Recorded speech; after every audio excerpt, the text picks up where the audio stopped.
Good afternoon, everyone, and thank you for joining us for our latest Forecast NL session, the future of our fisheries and oceans in the face of climate change. I'm Rob Greenwood, Director of the Harris Center and Associate Vice President, Public Engagement and External Relations at Memorial University. Before we begin, I want to acknowledge that the lands on which Memorial University's campuses are situated are in the traditional territories of diverse Indigenous groups, and we acknowledge with respect the histories and cultures of the Beothuk, Mi'kmaq, Innu, and Inuit of this province.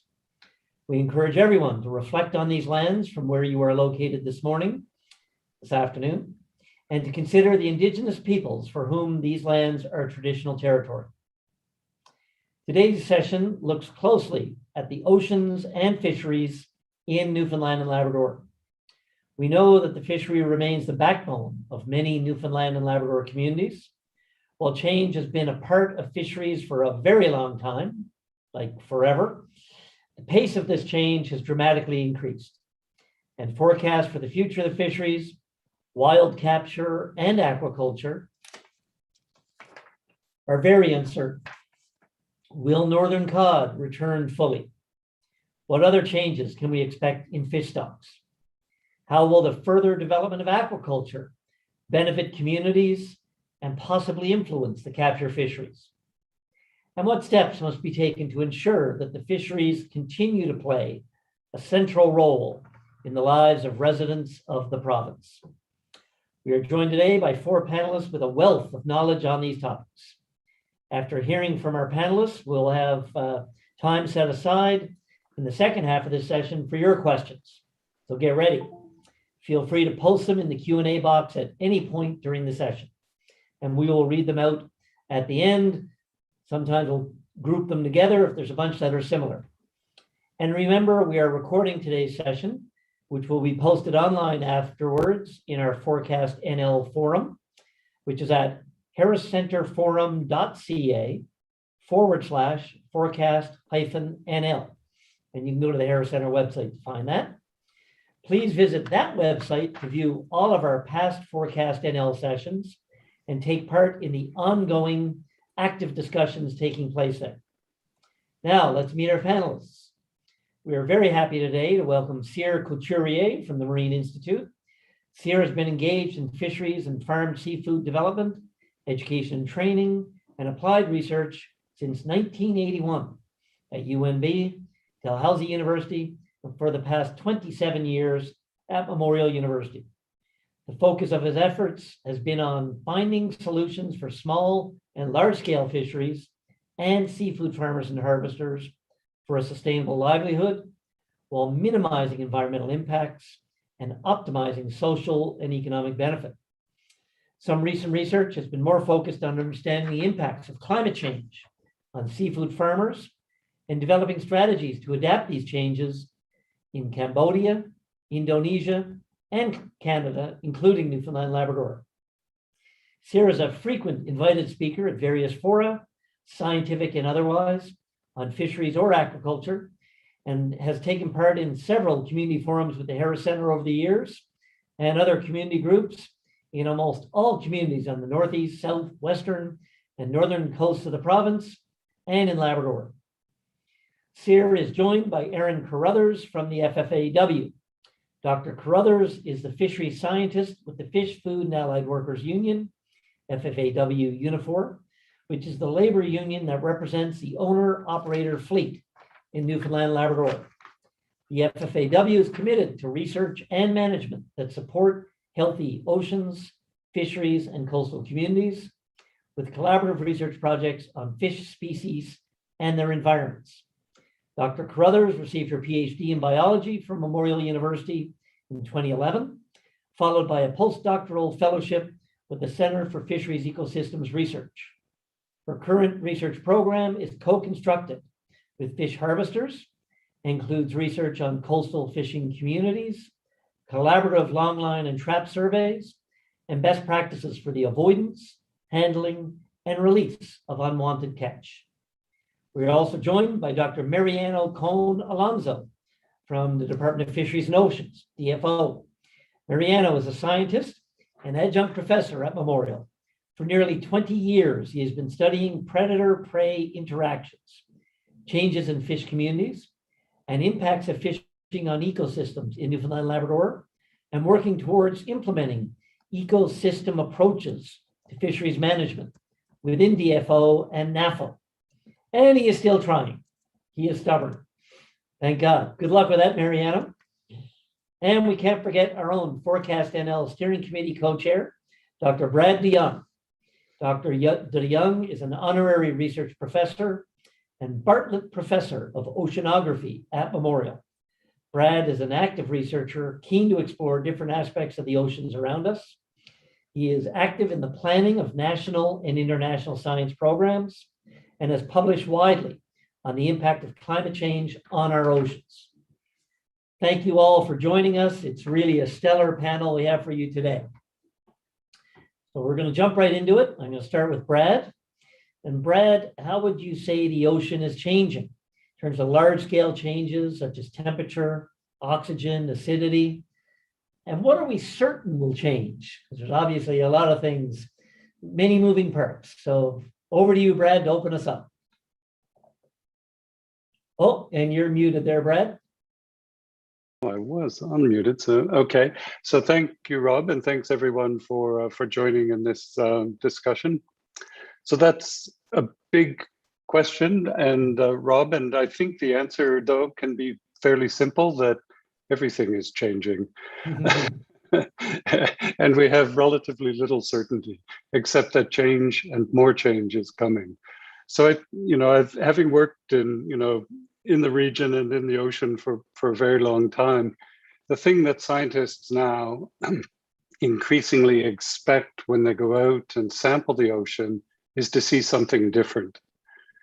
That wasn't always the case. It was the case that we saw the ocean as this big thing that wouldn't change very much. Even fish stocks, everyone said, oh, northern cod, they'll never go away. The capelin will always come in, the capelin weather in June, those things don't change. And it turns out that we were actually not right about those changes. We just had forgotten some of the changes. But it's also true that the ocean itself is changing in ways that are unique or new to the ocean itself. So let me not try to talk about everything, because there's just simply too much to say, but just focus on a few kind of key aspects of it. And they're the obvious things around the ocean that we see around temperature, oxygen in the ocean. I'll talk a little bit about ice, and related to the productivity of the ocean and how this can influence fisheries.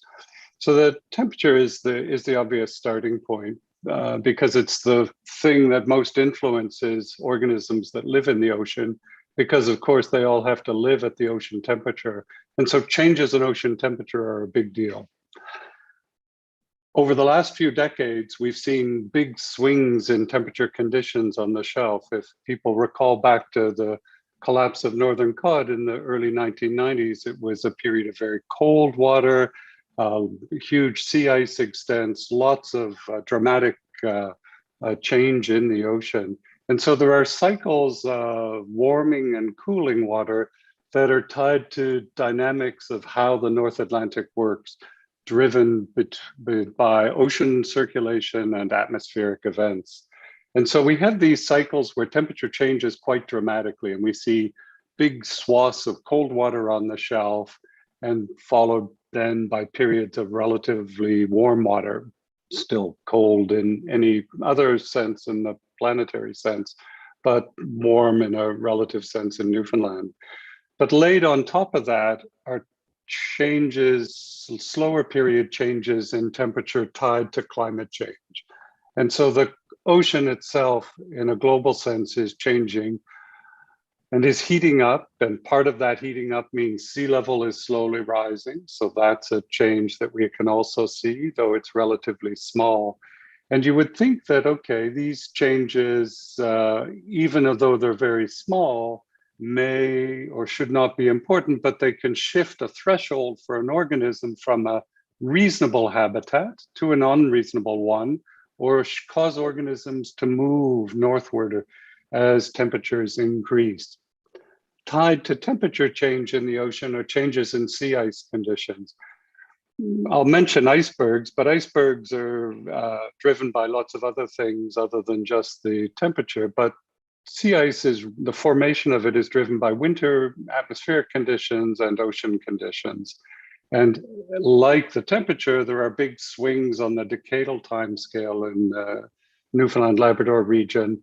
But there's also a trend which is now opposite to the temperature trend, which is going up. The sea ice trend is going down. And so we already see, and we expect to see, decreasing amounts of sea ice in the Labrador Shelf region in particular, which has lots of impacts on coastal communities there. So that's the physical ocean. Quickly then, the biological ocean, the biggest change we see on a global scale, which we also see locally, is changes in the oxygen in the ocean. So the oxygen levels in the ocean are unfortunately declining globally. We see that everywhere. We also see that in the continental shelf region in particular, where, for example, in the Gulf of St. Lawrence, we now see in the deep waters of the Gulf of St. Lawrence, very low oxygen levels, which are actually not particularly suitable for lots of different fish species. We see similar kinds of events in different regions in the North Atlantic, but the coastal systems like the Gulf of St. Lawrence in particular show these low oxygen levels, which are not unique, unfortunately, but are substantial and have enormous impacts. So the oxygen levels are such that fish basically can barely breathe in the water. So they prefer to be at oxygen levels above 70% saturation, and the saturation levels are half that or less in regions of the Gulf of St. Lawrence. So then wrapping this up then, the other key kind of change we see in the global oceans, which we also see locally, are changes in productivity. The primary plants that are the base of the food chain in the ocean, there are also trends of decreasing productivity.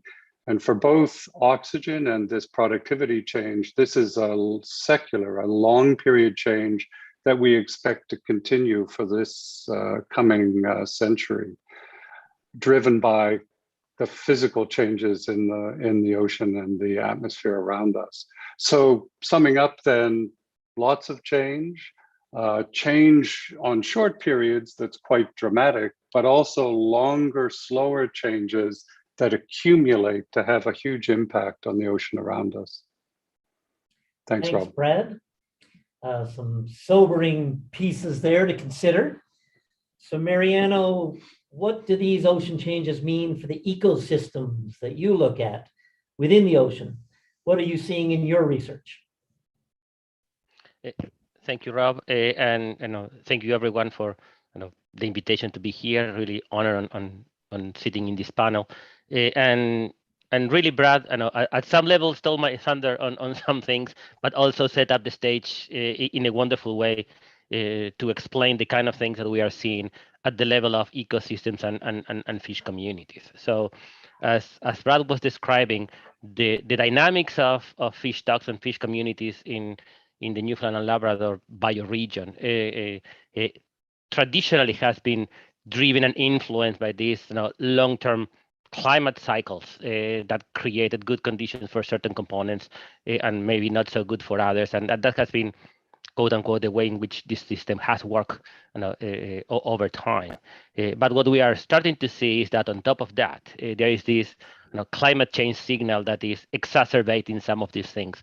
And the key elements that are starting to percolate on the fish community in general are things like this declines in primary production that translates in limitation of food availability to the upper trophic levels of those food webs. So what we experienced in the 1990s with the regime shift and the change in the community and the collapse of not just northern cod, but a whole bunch of other groundfish stocks collapsed at the same time. is the kind of changes that some of these combinations of factors can drive through. And since then, the ecosystems in our region have been experiencing overall low productivity conditions. So we expect those things to continue to be the case. Certainly, all the modeling work associated with productivity in the ocean linked to climate change are consistently predicting declines in productivity and biomass in the ocean. So that's something that we know it's coming, and it's something that we need to prepare for. But still, that doesn't mean that these changes are homogeneous. So as Brad was saying, we have seen changes in different areas of the marine ecosystem. The changes that we see in the north are different than the ones that we see in the south. As Brad was highlighting, we are losing sea ice, but sea ice also has a key role in triggering when that primary production takes place on the Newfoundland shelf. So what we are observing also is mismatchings between when the food is available and when that food is needed to be consumed by other components on the food web, and that effectively is limiting productivity of many stocks. And the case of northern cod is one good example. We know that northern cod is effectively food limited, so capelin plays a key role in driving the productivity of that stock. If we don't have enough capelin, then the prospects for northern cod to rebuild are more difficult. So those are the kind of things that we are currently seeing. On top of that, you see, for example, in 3PS, the southern part of Newfoundland, that area had an ecosystem and a fish community where cod used to be the dominant predatory fish in that particular ecosystem, as it was in many others in our region.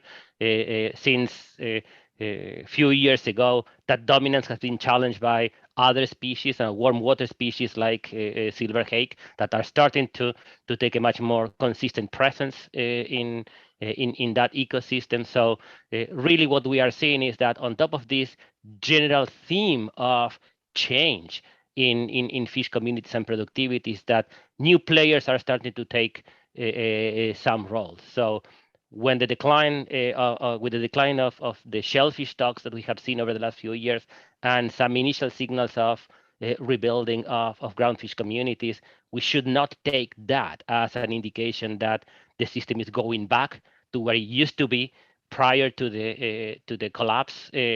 But yes, there may be more groundfish, but the players may be different going forward. So we really need to be prepared for those changes, and we need to be agile in identifying those changes and understanding how those different pieces play together.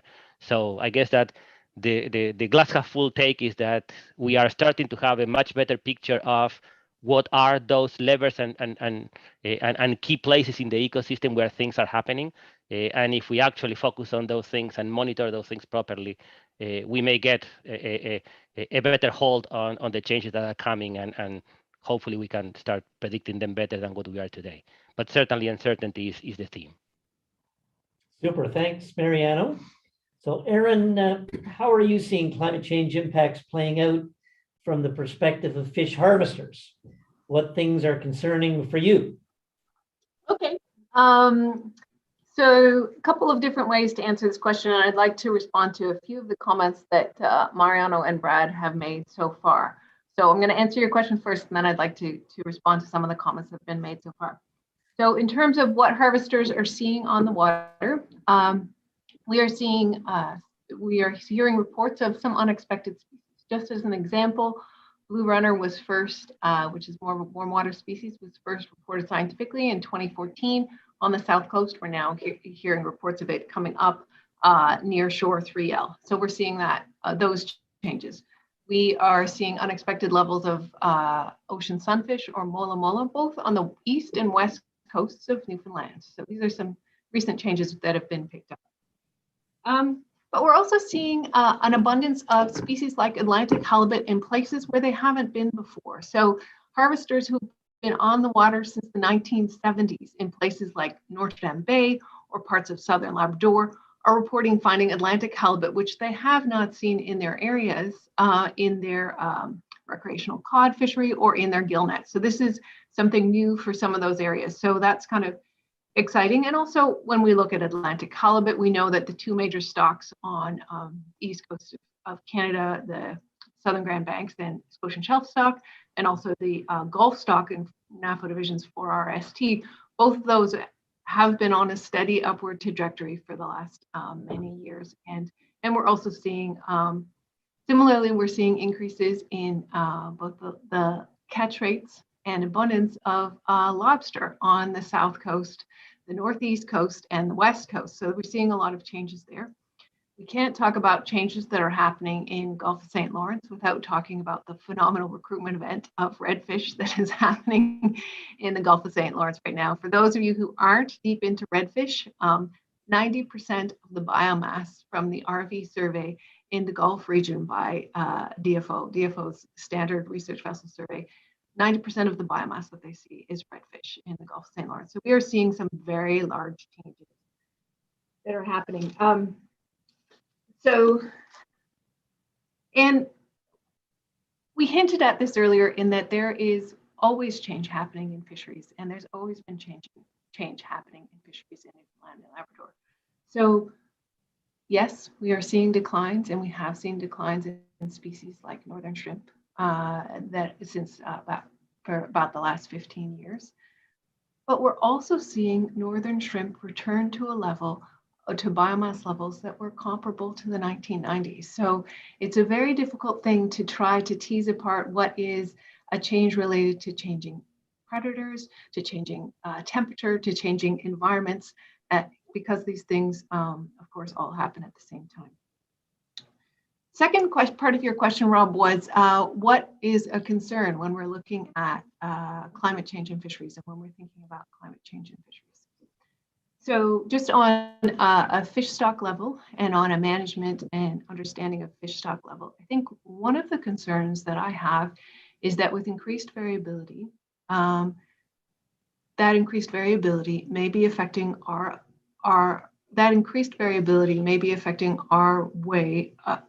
ability to assess and understand what's happening with the stocks, right? So we are hearing about increased bad weather events in the fall of the year, as an example. So we're having more extreme weather events in the fall of the year. Well, we have major surveys that happen in the fall of the year. Our post-season snow crab survey, which is this behemoth of a survey for the most important stock in Newfoundland and Labrador. We're talking over 1,200 stations. That's going to finish up in a couple of days. We've got our Gulf Atlantic halibut survey, which is typically in September and October. And of course, you've got the DFO research vessel survey that happens in the fall of the year. All of these are major data sources for our understanding of stocks, our ability to manage stocks. So number one is increased variability affecting our understanding.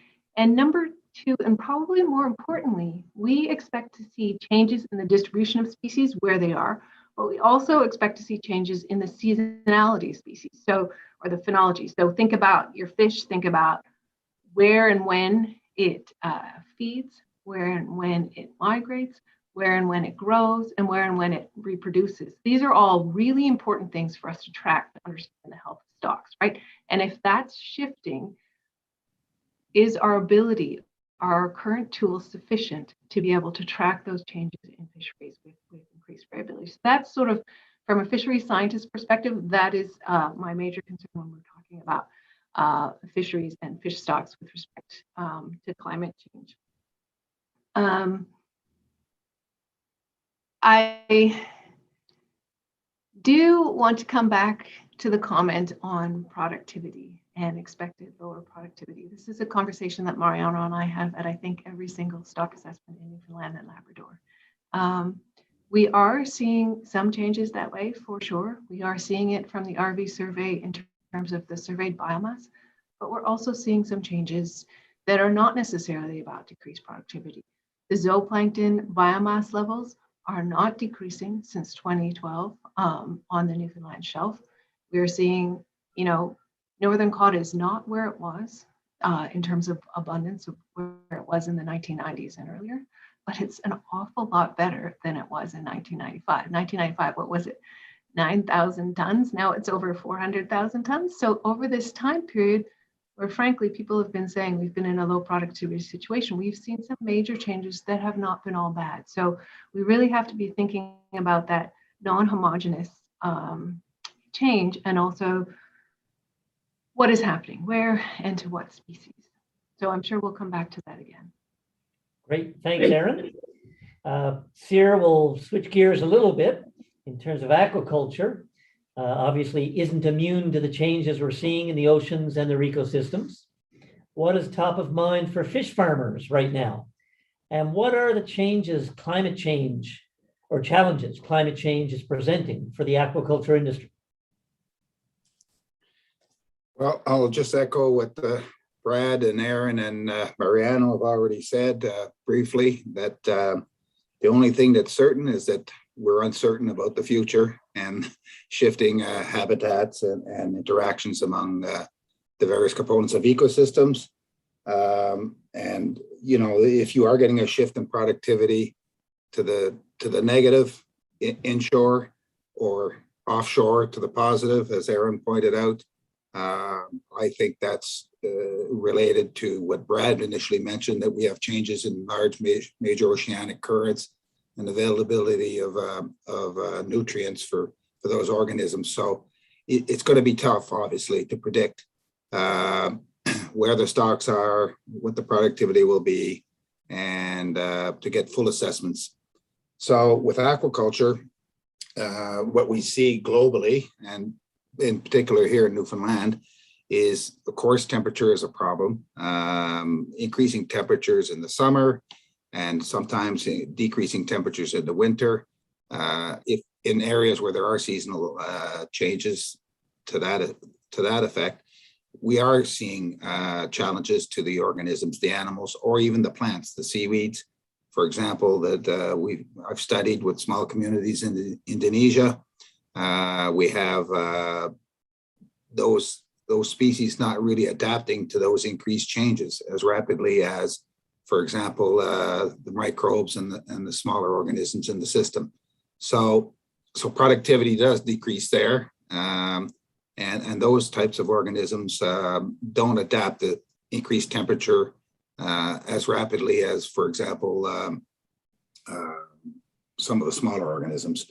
So we see that for plants and animals in the ocean. So we see increases in disease, pests and parasites, because their ranges are shifting, of course, as Brad and Mariano already mentioned. And the extent of that range shift, even here in Newfoundland and Labrador, is just unknown. So Erin mentioned some fisheries are improving in the north, and you know, we've seen Atlantic salmon, for example, stocks move up into the Arctic of late, and those sorts of things. What we know about Atlantic salmon on the south coast of Newfoundland is that, in particular, is that temperatures are increasing for sure, at least in the river systems, and also in the ocean. And that's causing undue stress on these animals, and in some cases. So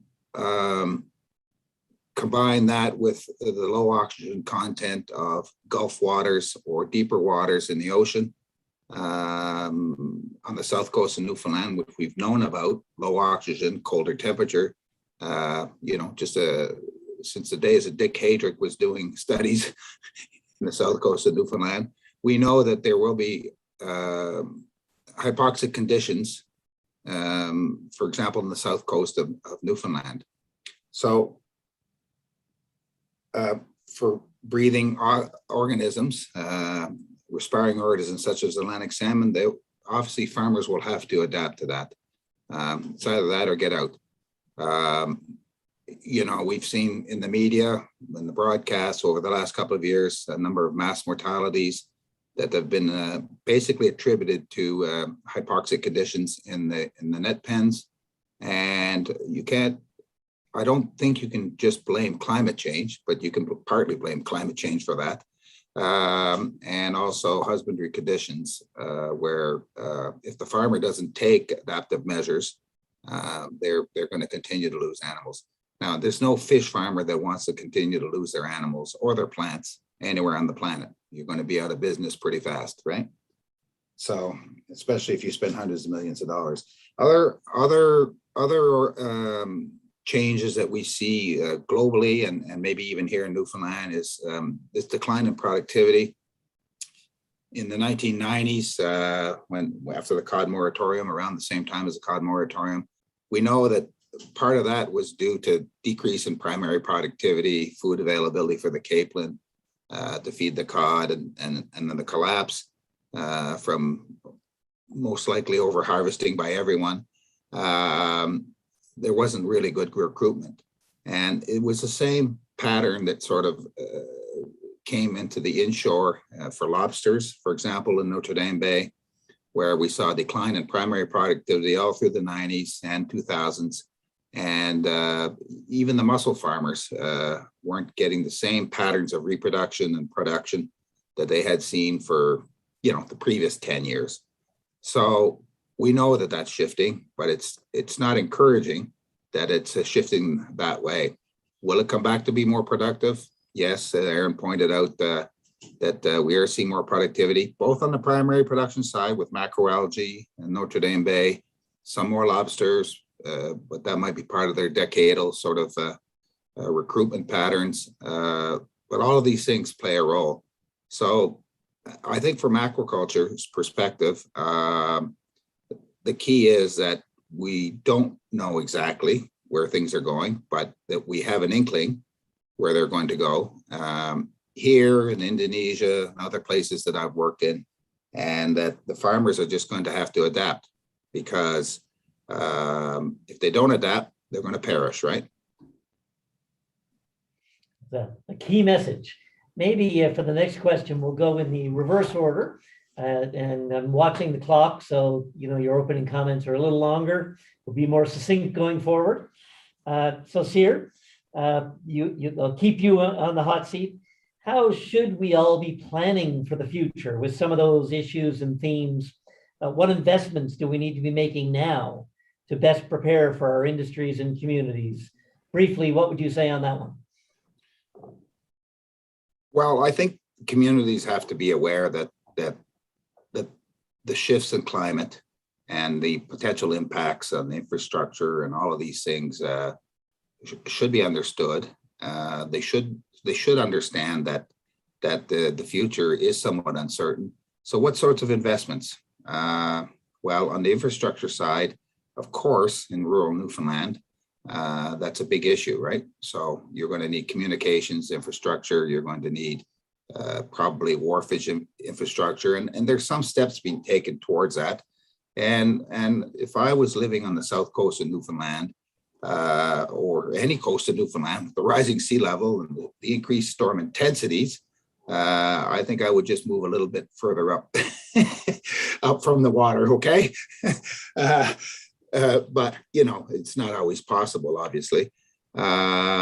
The other sorts of investments that we need to make, or that people need to make, is in human resources. I mean, people that work in, whether it's aquaculture or fisheries, a lot of people are going to be retiring from those industries, particularly in rural areas, right?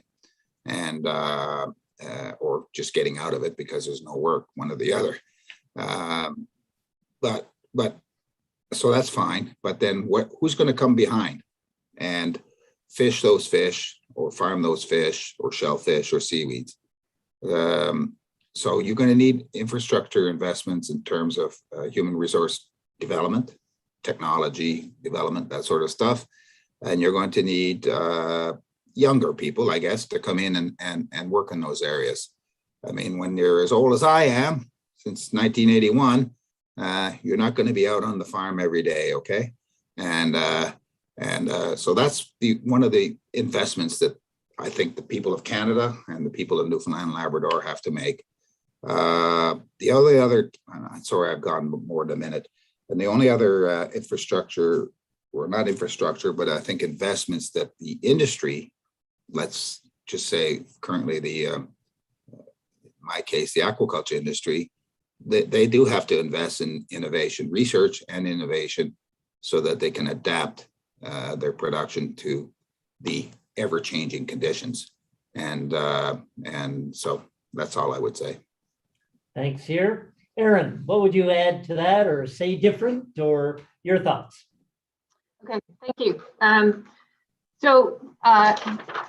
Sierra, thank you for pointing out the demographic shift that's coming. That's certainly something that we are working towards. So we know that with succession planning and with building fisheries and continuing to have vital fisheries in small towns throughout Newfoundland and Labrador, that we need to be thinking about succession planning. And so that means including underrepresented groups like women and newcomers in the fishery. And FFAW has been lobbying for a Young Harvesters Act in Newfoundland, in Canada, which is similar to legislation that's been passed in the US. This is not a unique to Newfoundland issue. This is an issue for fisheries globally, is thinking about that transition. And so you can have particular earmarked funding and training to help young harvesters come into the fishery. And when I'm talking about the fishery, of course, we're talking about in my case, I talk about owner-operators, but we're not just talking about the captains, we're also talking about the crew, we're also talking about the people who work on the docks, we're also talking about people who work on the plants. When we're talking about a fishery, we're talking about the whole fishery, not just what happens on the water. So that is one aspect of certainly planning and working for that future.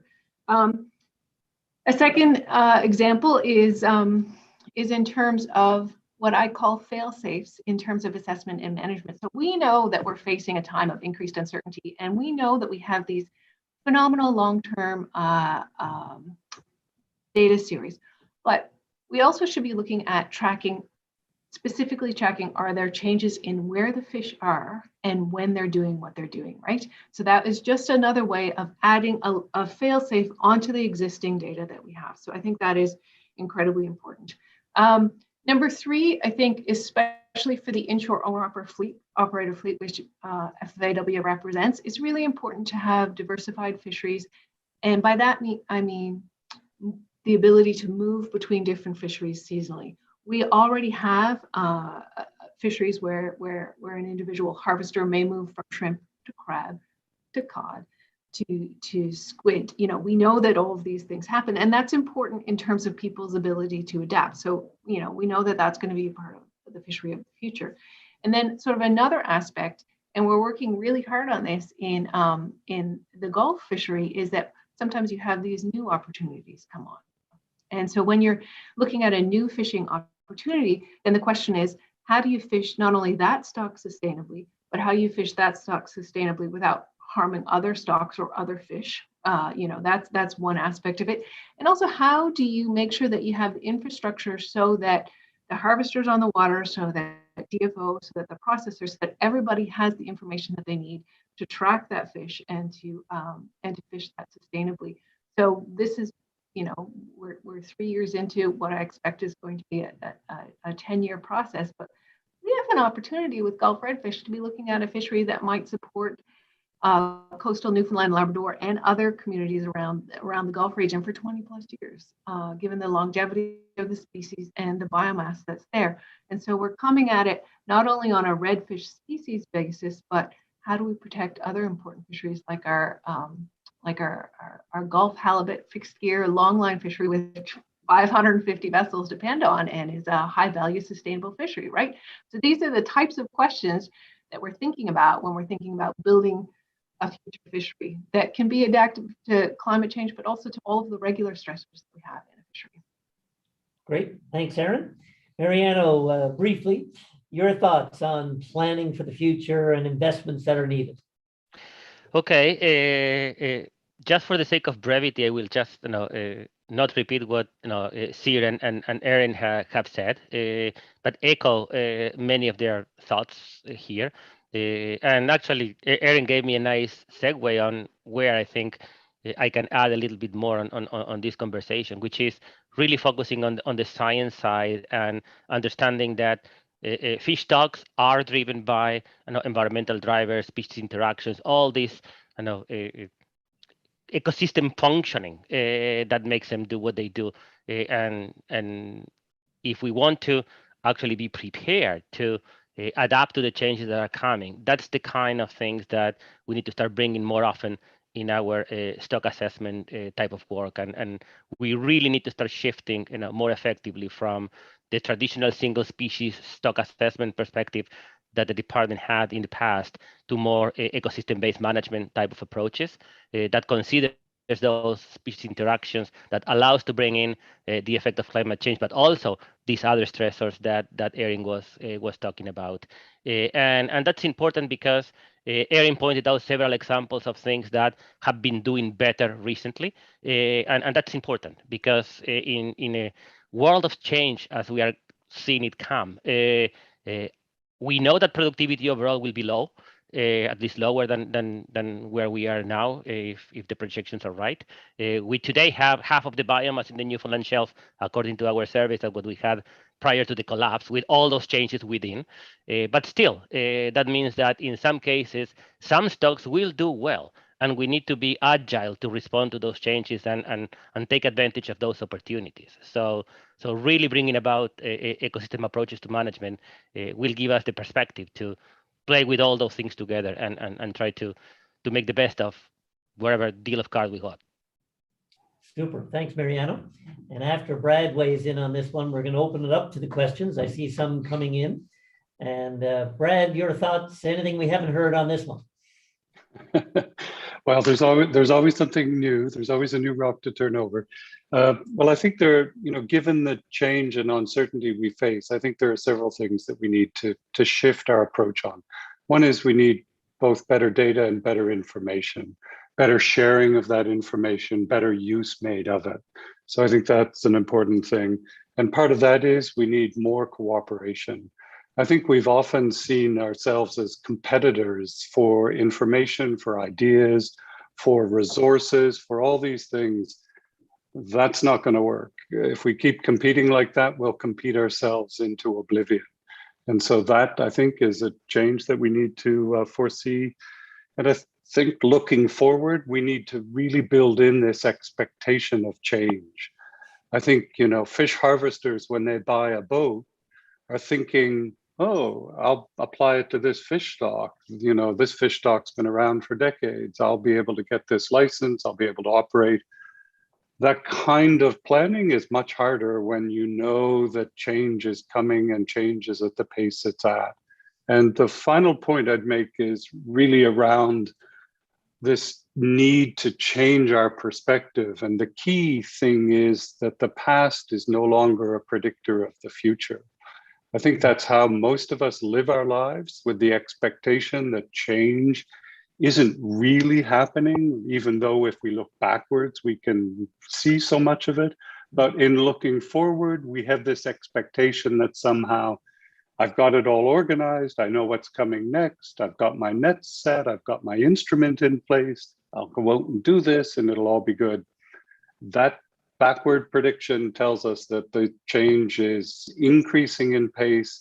And so we need to really take that into our thinking going forward. Thanks all. I have another question, but I'm going to save it and integrate it into the wrap up. Kathy, I think we have a couple of questions sent in already and people can put them in the chat as well. Any you want to put to our panel here from the audience? Yeah, we've got a question about fisheries enforcement. What kind of changes would have to occur from a fisheries enforcement perspective on behalf of DFO as we continue into the future? Who would like to go first on that one? I know Mariano was on the science side, so I'm not going to push him on enforcement. But I can, Erin, Brad, you're I ready can to comment go. on that from a perspective, because I worked on the Fisheries Council for a long time, and this is one of the issues that we came up with. And so just to spin it a little differently, not so much around enforcement, but kind of fisheries oversight, that we need more information from fish harvesters about what they see on the water and what they're collecting. because that's back to the need for information. We really need to work as a cooperative group. And so that's integrating more of fisheries activity with fisheries management, because often we've seen this as, you know, DFO is big brother policing fish harvesters. Fish harvesters need to take a responsibility for, which they are, I know, for, you know, fish management. It's their resource as much as it is the collective resource. And so I think that's a shift I would suggest we need to kind of work towards, less of the policeman and more of the cooperative supporting activity. Thanks, Brad. Others on this one? Rob, can I jump in on there as well? For sure. Okay. I support what Brad DeYoung is saying, but also when you're doing that, you also need to think about the infrastructure and the support and the resources that you need to do to support having that flow of information and that data sharing. Because of course, it doesn't just happen automatically. It takes people summarizing those data and collecting it and having discussions about what kind of data need to come in, what information, and what sort of contextual information is needed. So yeah, fully support that idea, and it takes infrastructure and resources to get that done. In terms of an example of how sometimes it's not an enforcement issue, but it's more of a collaborative approach, I would point to the major changes that have happened in the Gulf halibut fishery. Folks may not know this, but it used to be a derby fishery back in, I think before 2012, that was a derby fishery, and it was getting really short and really dangerous. Like we're talking a 4 or 5 day fishery. And so instead of thinking about it in terms of what is the enforcement needs that we need around the Gulf halibut fishery to watch what's happening there and catch those quota overruns, because you're going to get a quota overrun if you have a short derby fishery, right? And by derby, I mean it's like go fishing and stop when you've hit the quota. So it is really fast, and typically they're more dangerous fisheries. So DFO, FFAW, harvesters got together and came up with an alternate solution that I think is worlds better, in that we now have, 2-3 week periods. People elect to choose which 2-3 week period they go into. That means better quality, better safety.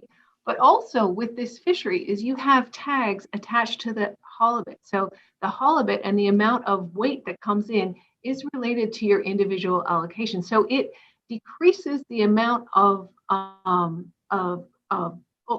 enforcement, but it actually increases the amount of data and the amount of tracking that's coming in. So I think those type of innovative solutions is really where we want to go to.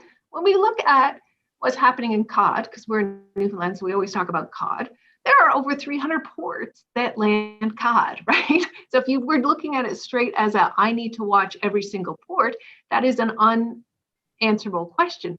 But again, what had been done with the Fisheries Resource Center is they said, okay, what if we made sure that we watched at least 90% of the cod that came into Newfoundland and Labrador? And then they did a hierarchy and priorities with DFO, fisheries management and conservation on that. So it's that kind of innovative thinking that I think is going to help us, particularly given that we are in a variable situation that we all anticipate being more variable as time goes in. So that's kind of building off of what Brad's saying, but also with some really specific examples of work that we've done in Newfoundland and Labrador. Super. Mariano, I think you were going to jump in.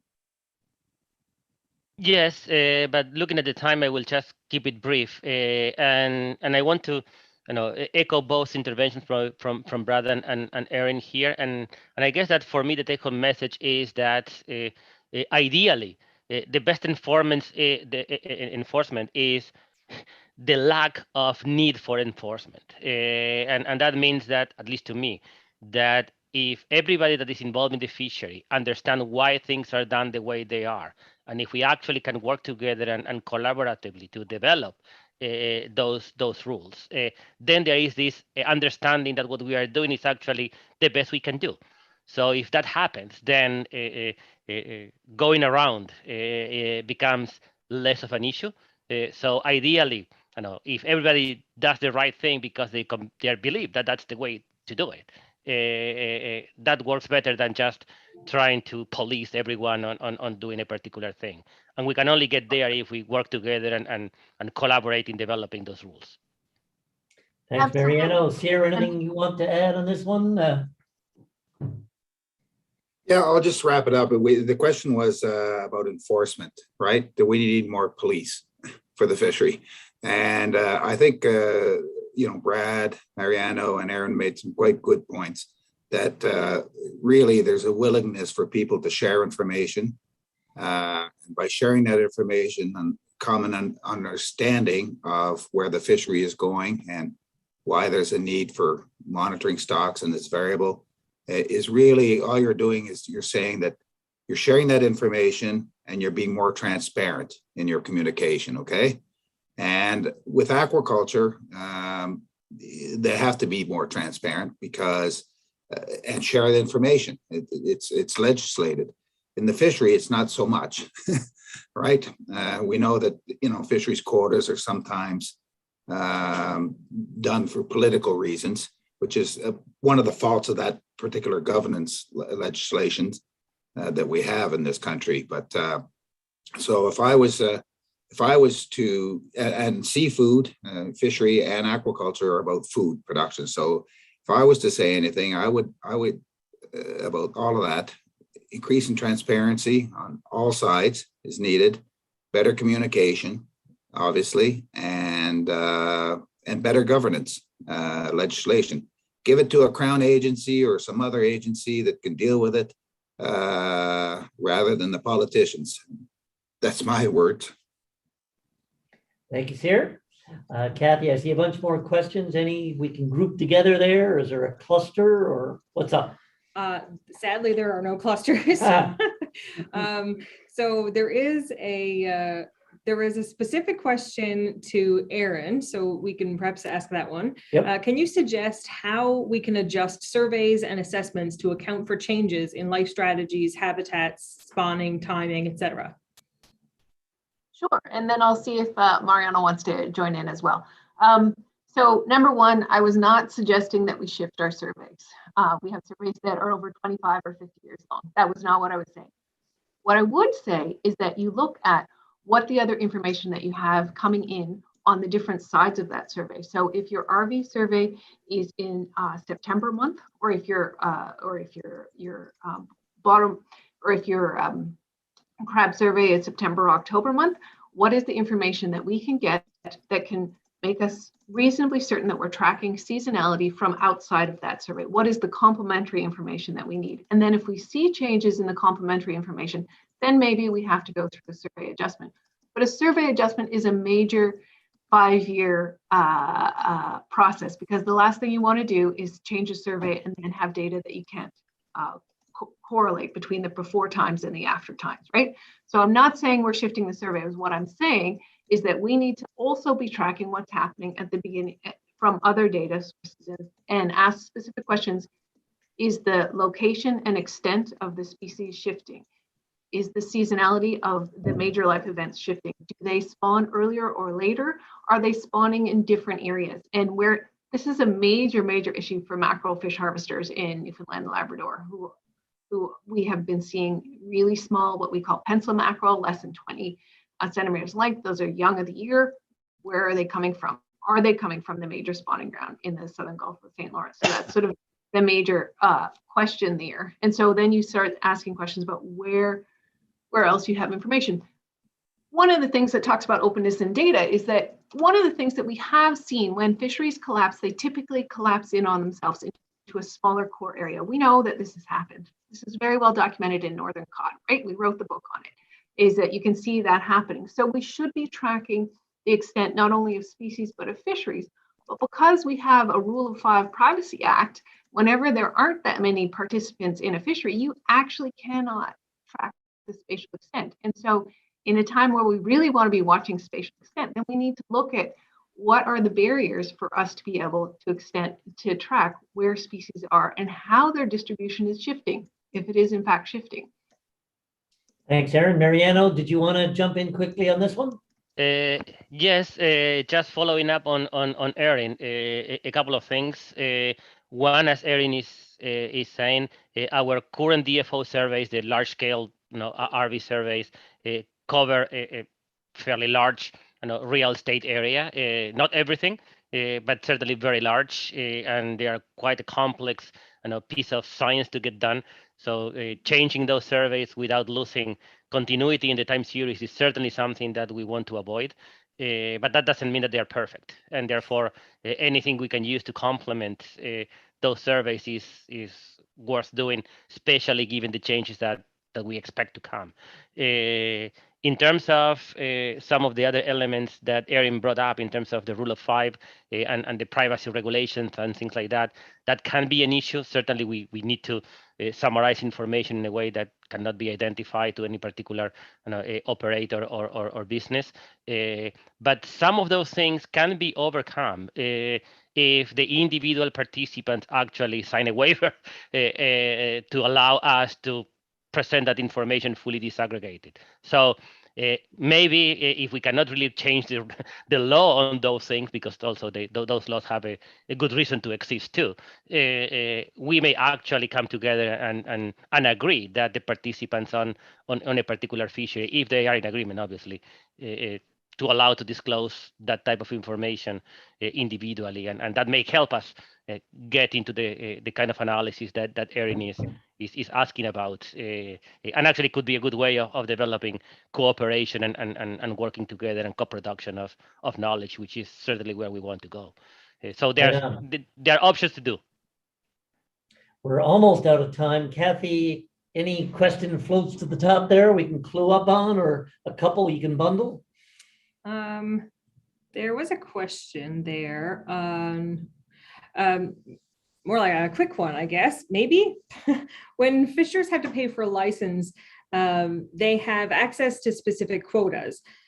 Can they not randomly, they can't randomly change their target species? This person's, I guess, asking for clarification. So in order to diversify the portfolio, they would need to get access to other quotas too. So how does this work? Do fishers need to pay for several licenses? Erin, got a quick answer for that? I think that's one of the ways that we need to think about the infrastructure for being able to respond to change, right? I also want to note that many fish harvesters already fish multiple licenses. So what I'm saying is that's a strength that's there, and that's something that we have to keep an eye on for how to ensure that people can continue to have diversified licenses. And that's a large question that also talks about recruitment into the fishery and costs of licenses and stuff like that. That's more than we can do in 5 minutes. But it certainly is an important question for fish harvesters and for planning for the future. And we do have our online forum for everybody, because this obviously has many angles for further discussion. And we will tap our panel for the online forum in the week or so ahead. Kathy, one you want to end on, or because I have a big one I can finish on if we want. I would like you to ask your big one, but I do have one other question that came in that Brad has already answered kind of in the back end, but I just wanted to let people who are listening know what the question is and the answer. So the question was, any thoughts on the value of biomonitoring systems like mussel valve gap behaviors to monitor temperatures and dissolve oxygen? So I know that there's a lot of kind of interesting technology going on when it comes to monitoring and monitoring systems. Brad responds, good suggestion. There are lots of opportunities to make new measurements to get data that we presently lack. We really need to work to get such new data. So I think just a kind of a neat thought about, and maybe a segue to one of our sessions that are coming up about clean tech. That idea that we're using technology to kind of manage different industries a little bit better and help with the adjustment for climate change. So some things to think about. Okay, so short snapper to clue up the online live panel. But as I say, lots of opportunity for questions and discussion in the online forum after. Start off with Brad. Are you optimistic about the future of the fishery in this province? And what do you think it looks like in 30 seconds? Yes, I'm optimistic that there will continue to be a strong fishery, and I think that there will be a lot of active participants in it, but I think it will continue to change.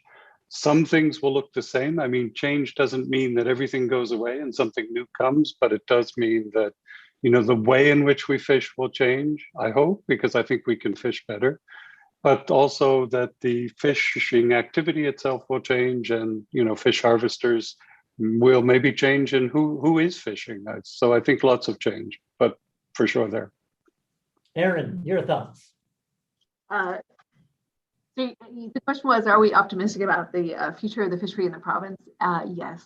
The answer to that is yes, absolutely. It may look different than it does now, but it may have some things that are still the same.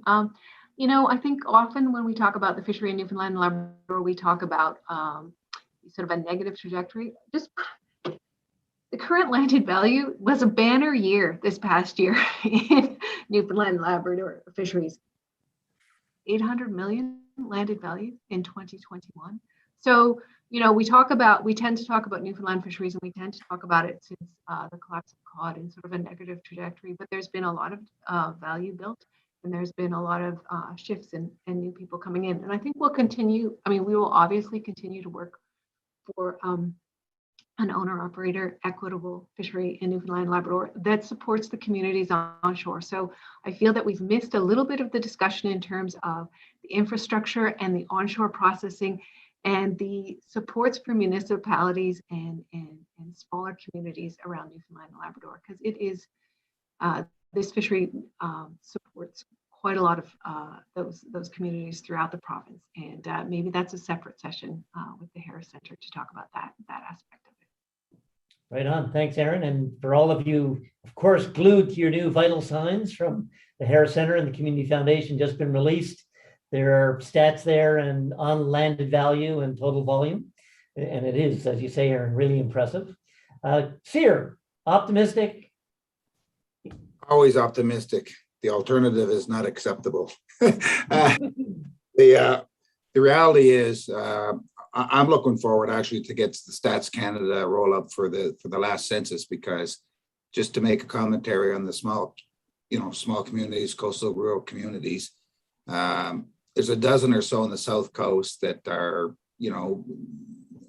suffered quite a lot over the last 50 years. It's even without the demise of the cod fishery, and they see a lot of hope in the farmed fishery, the farm food sector, aquaculture. And if you look at the census from 2011, 2016, and now 2021, you'll see that those communities in the Costa Bays are if not the only, mostly the only rural communities in Newfoundland and Labrador where we have not seen net degrowth over the last 15 years, okay? Out-migration included. So, and you start to see, people building new houses and more services and people raising their families in some of these communities. And I think that's positive, right? So the only thing that I can say about that is that, those that are operating in both onshore, Aaron, in the processing plants and the others at sea, obviously they're going to have to adapt to climate change. The companies that work there, the family companies and the families that work there, in order for that to continue. And so I think it's a bright spot, and let's just hope that it continues. Thanks, Cyr. Mariano, we know you're stubborn. Are you optimistic? Well, at home, my wife always says that I am the pessimistic one, and my answer is that I am realistic. So, but with that in mind, I am actually optimistic, but it's a qualified optimism in the sense that I believe that there will continue to be fisheries, but those fisheries may be different than the ones that we have today. But how successful those things are depend on what we do. And that's where the optimism comes from. So if things are not well today, we do understand, for the most part, where are the areas where the problems are, both globally in terms of climate change and what we need to do to bring that down and try to minimize the impacts. And regionally, we understand where our challenges are in terms of the fisheries. So really, it's up to us to build that better future. So if we work together and really put forward good ideas and objectives that we can all get behind, things are going to be better. But we need to put the work for that, and it's up to us to do it. Great message to end on. Thank you, Mariano. I want to thank all the panel Sear, Aaron, Mariano, and Brad. A superb start to a discussion. And we know in our online Forecast NL website, you can go to harriscenterforum.ca/forecast-NL.